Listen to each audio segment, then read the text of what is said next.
बीच का जो समय अपना है, मानव जीवन जो मिला है, ये भक्ति के लिए, मोक्ष के लिए, शुभ कर्म करने के लिए प्राप्त होता है। ये कितना समय है आपके पास? 10-12 साल तक तो अब बहुत बच्चा होता है, 15 तक, 16 तक। फिर जवानी का की मस्ती आ जाती है, शरीर स्वस्थ होता है, और फिर विवाह हो जाता है। विवाह के बाद परिवार की लगन लग जाती है, उसके पालन पोषण में। उसके उससे निमटता है, इतना बूढ़ा हो जाता है, वृद्ध हो जाता है। वृद्धावस्था में कभी गोड्डों में दर्द, घुटने दुख है, कभी सिर में दर्द, कभी दांत उखड़ गए, आंखों से दिख नहीं रहा, कभी बीपी आई, कभी शुगर की बीमारी। तो इतनी परेशानी आ जाती है इसके ऊपर, जीना हराम हो जाता है। तो इस इतने से काम को आप देख लो, ये प्रोसेस है इसका। यदि मोक्ष नहीं हुआ, पूरा सतगुरु नहीं मिला, तो फिर अगले जन्म में क्या होगा? फिर पीछे तू पशुआ की जय गद्दा बैल बनाई, ये 56 भोग कहाँ मन बोरे, कि तक कुरली चलने जाएगी। ओहो। अब बच्चों, हम जिस सुख को सुख मानते हैं, हम चाहते हैं धन हो,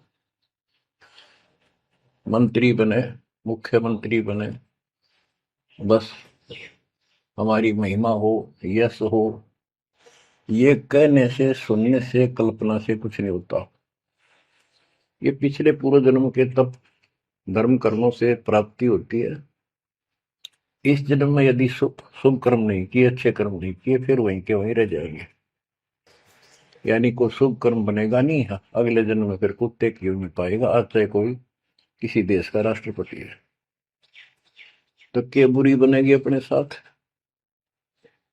देखो, हम धन चाहते हैं, निर्धन के मन में एक तड़प हो है कि धनवान सुखी।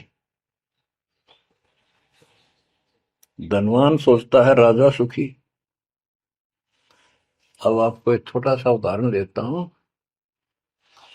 अब्राहिम सुल्तान अदम राजा भी था, धनी भी था, खूब पैसा था, 18 लाख घोड़े, तुरा, अनगिन खजाना, और बकवाद करने में कसर नहीं छोड़ रखी थी। 16,000 विवाह करा रखे थे।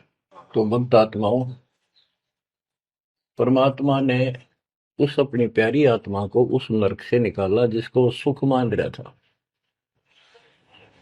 ओए ओए, ये विचार करो, ये है वो तत्व ज्ञान जो सार निकाल कर दे दे आपको। कोई तो कहता है मैं एमएलए बन जाऊं, आशीर्वाद दियो।